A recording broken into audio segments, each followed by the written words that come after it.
welcome back to my channel. Today we are debunking 7 common myths in pregnancy. Got a big myth right at the end, so make sure that you do stay tuned, find out what that myth is and how we debunk it. Pregnancy myth number 1, stop the exercise you're doing as soon as you fall pregnant. This is actually based on the idea of what you were doing prior to your pregnancy. If it was a contact-based sport, highly competitive sport, or there is a risk of falling, you may want to stop doing that during your pregnancy. Now, when I'm talking about competitive, it's the idea of playing like a game of hockey, cricket, football, where there is a chance that you might get hit by the object that you're using for the game. If you're doing something like horse riding or cycling, where there's an increased risk of falling, you might want to avoid that during your pregnancy. Exercises you can do include non-competitive tennis, non-competitive badminton, dancing, swimming, walking, running. Running is based completely on yourself. If you were running prior to your pregnancy, it's probably safe to do so, but just see how your body feels as you go through that 9 months, how your centre of gravity changes, and how your pressure on the pelvic floor may change during your pregnancy. These factors may affect whether you carry on running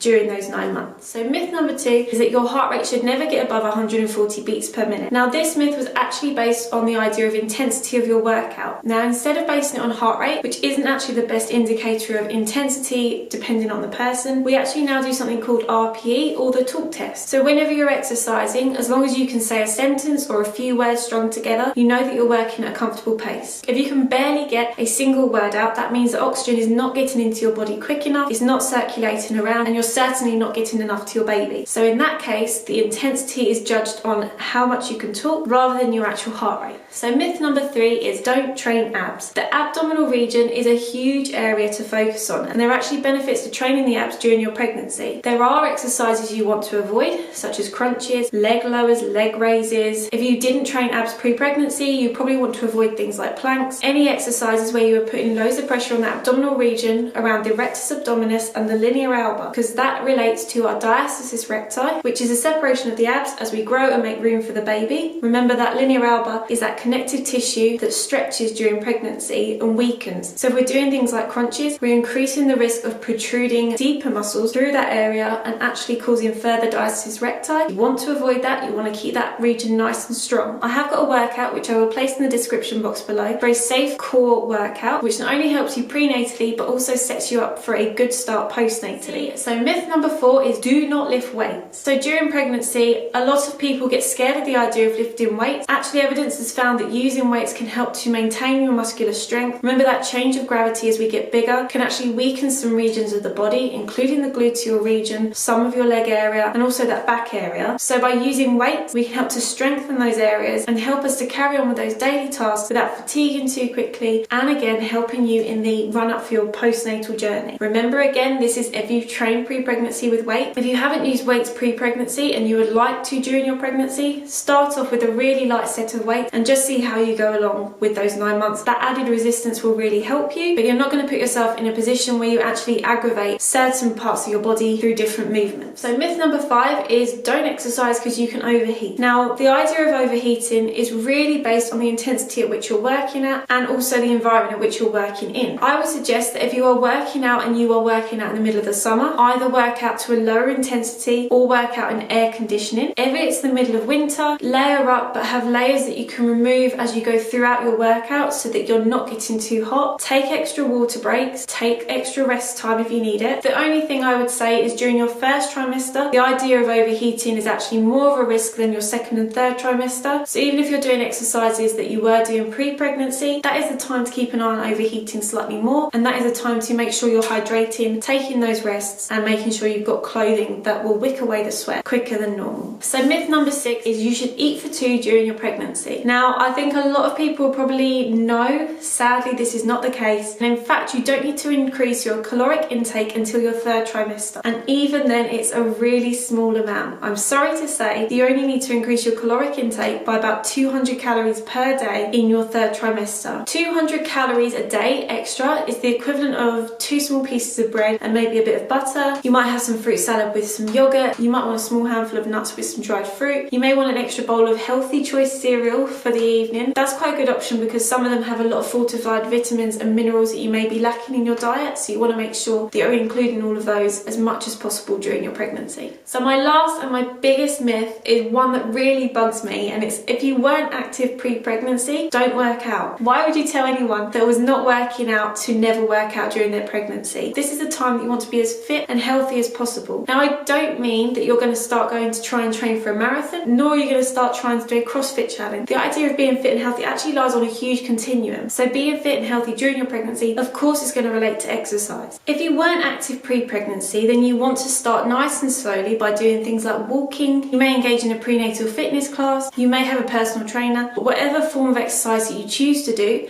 start slowly and increase it gradually. You don't want to put yourself in a position where you are trying to increase your exercise intensity too quickly, too fast, because that's where complications can lie. But certainly engaging in exercise during your pregnancy is not something you want to avoid. In fact, by avoiding fitness during your pregnancy can actually lead to more complications later on during your pregnancy and also postnatally. So I hope we've made things a little bit clearer for you regarding some of the myths surrounding fitness during pregnancy. If this video has helped you, please make sure you do give it a like and please subscribe to my channel. Next week we're going to be focusing on full body workouts with a beginner workout, an intermediate one, and also one with the use of resistance bands. So please make sure that you do switch in for those workouts next week. Other than that, have a lovely weekend and it's bye for now.